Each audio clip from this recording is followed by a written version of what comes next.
तो कैसे हैं आप लोग। बहुत बहुत स्वागत है आप लोगों का इस वीडियो में। आज हम लोग बात करेंगे न्यूटन के गुरुत्वाकर्षण नियम पर।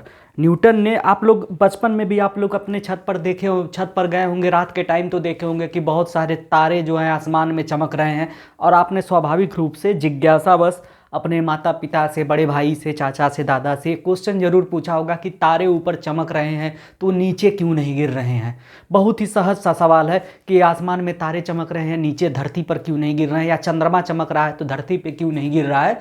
तो इसका जवाब जो है न्यूटन यहीं से देते हैं कि अंतरिक्ष में या स्पेस में या ब्रह्मांड में जितने भी ग्रह हैं, जितने भी तारे हैं, जितने भी खगोलीय पिंड हैं, जितने भी बॉडी हैं, वह एक दूसरे को अट्रैक्ट करके रखती हैं और इसी बल की वजह से सब एक दूसरे को बैलेंस में रखी हुई हैं और कोई चीज़ इधर उधर नहीं जाती है। तो इसी पर न्यूटन ने अपना सिद्धांत दिया। उनका यही सिद्धांत है कि न्यूटन्स लॉ ऑफ ग्रेविटेशन का सिद्धांत, यही सिद्धांत न्यूटन्स लॉ ऑफ ग्रेविटेशन कहलाता है या न्यूटन का गुरुत्वाकर्षण का नियम कहलाता है। इस नियम में वह कहते हैं the attraction force between two object is proportional to the product of the mass of both object, masses of both objects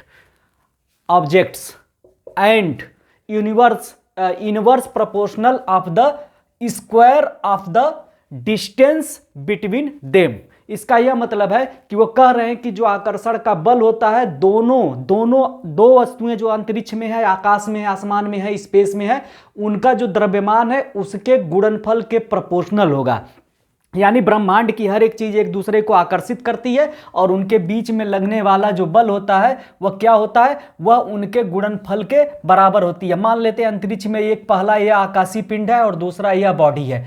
दोनों के बीच में जो अट्रैक्शन का फोर्स है क्या होगा, वह फोर्स प्रोपोर्शनल होगा F proportional to m1 into m2। ठीक है, m1 m2 के गुणनफल के बराबर होगा। ठीक है, m1 m2 के गुणनफल के बराबर होगा।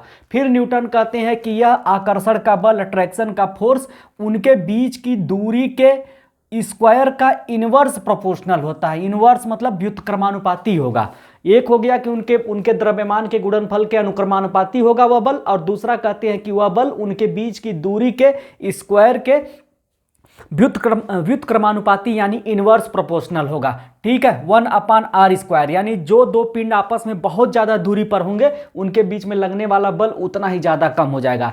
लेकिन अगर उनका द्रव्यमान बहुत ज़्यादा हो, दो ऑब्जेक्ट हैं, अगर उनके बीच का द्रव्यमान बहुत ज़्यादा है तो इसका यह मतलब है कि उनके बीच में लगने वाला फोर्स बहुत ज़्यादा हो जाएगा, और दूरी ज़्यादा होगी तो उनके बीच का फोर्स, अट्रैक्शन का फोर्स कम हो जाएगा। इन दोनों को मिलाने पर यह प्रोपोर्शनल m1/m2/r² आ जाएगा। फिर न्यूटन अपने खगोलीय गणना से, मतलब अपने गणित की गणना से, उन्होंने एक कांस्टेंट ढूंढा। उस कांस्टेंट को हम लोग जी बोलते हैं। इसे अंग्रेजी में बोला जाता है यूनिवर्सल ग्रेविटेशनल कांस्टेंट, यानी कि सार्वत्रिक गुरुत्वाकर्षण नियतांक।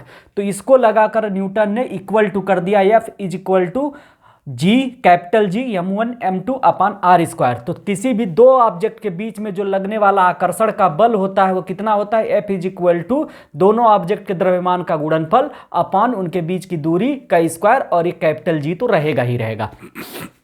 आपसे जो क्वेश्चन पूछा जाता है यह कैपिटल जी कितना होता है, और ये जो कैपिटल जी है यानी यूनिवर्सल ग्रेविटेशनल कांस्टेंट कितना होता है और इसकी यूनिट क्या होती है, तो आपसे बेसिक क्वेश्चन में यही पूछा जाएगा। तो हम अब यहाँ पे वैल्यू ऑफ जी प्राप्त करने का प्रयास करेंगे। हम इसी फार्मूले का इस्तेमाल करके जी का यूनिट पता लगाएंगे और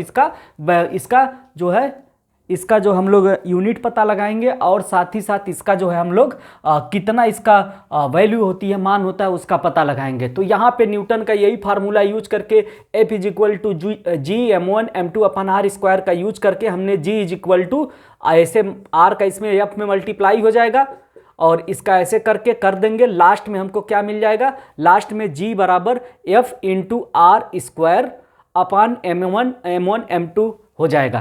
ठीक है, F मतलब बल होता है, बल का मात्रक न्यूटन होता है। R जो है हम MKS पद्धति में मीटर लेते हैं, तो R को मीटर में कर दिया तो मीटर स्क्वायर अपान kg²। तो G का जो SI यूनिट क्या होगी, SI यूनिट जो हो जाएगी newton metre square upon kg²। Newton metre square, इसको हम मल्टीप्लाई का साइन हटा के कर देते हैं क्योंकि कभी कभी क्रॉस से ना लोग उससे एक्स भी पढ़ने लगेंगे।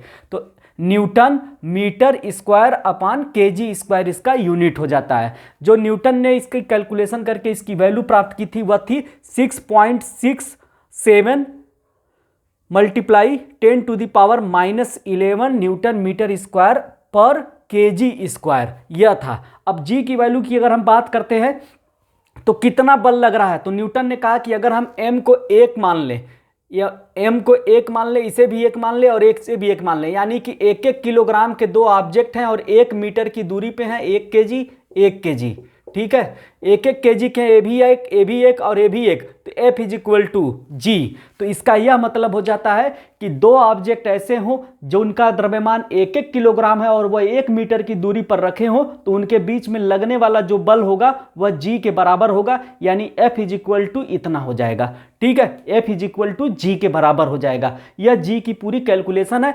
आपसे जो क्वेश्चन एग्जाम में पूछा जाएगा इस यूनिट के बारे में पूछा जाएगा।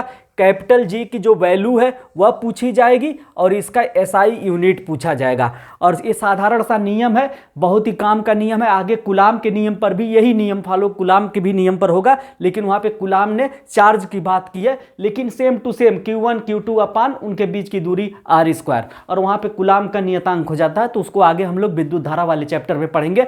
आपसे जो पूछा जाएगा इसकी एसआई यूनिट क्या है, कैपिटल जी की newton metre square upon kg square, और कैपिटल जी की वैल्यू कितना न्यूटन ने निकाला था 6.67 multiply 10⁻11 newton metre square upon पर केजी स्क्वायर। आपसे सिर्फ 2 क्वेश्चन इस चैप्टर से, इस टॉपिक से 2 क्वेश्चन पूछे जा सकते हैं। ये दोनों क्वेश्चन सबसे ज़्यादा संभावित है। चलिए इतना वीडियो, आज की वीडियो में इतना काफ़ी है। अगले वीडियो में फिर मिलते हैं।